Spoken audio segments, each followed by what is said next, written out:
अस्सलामुअलैकुम नाज़रीन, JN news HD के साथ मैं हूं नाइला भट्टी। नजर डालते हैं आज की अहम खबरों पर। कराची से खबर शामिल करेंगे। मलीर कराची से नवाज सरगानी की रिपोर्ट के मुताबिक मलीर के इलाका गखर फाटक में इस्लामाबाद में डॉक्टर मारंग बलोच व कारकुनान पर बिला जवाज़ क्रैकडाउन के खिलाफ और कारकुनान की आज़ादी के लिए एहतजाजी मुजाहरा किया गया, जिसमें इलाके की सियासी, समाजी, सिविल सोसाइटी की शख्सियात ने शिरकत की।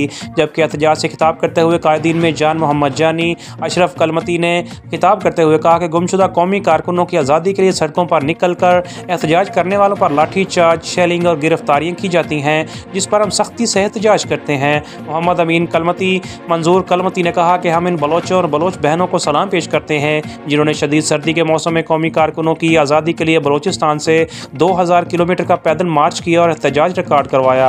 इस्लामाबाद पुलिस ने इसने पुरअमन मुजाहिरीन पर शेलिंग, लाठी चार्ज और गिरफ्तार करके जुल्म और बर्बरियत का मुजाहरा किया है। हम निगरान वज़ीर आज़म Pakistan, chief justice of Pakistan और चीफ स्टाफ ऑफ आर्मी से मुतालबा करते हैं कि डॉक्टर मारंग बलोच व दीगर कौमी कारकुनों को जल्द अज जल्द रहा किया जाए व सूरत दीगर एहतजाज का दायरा वसी किया जाएगा।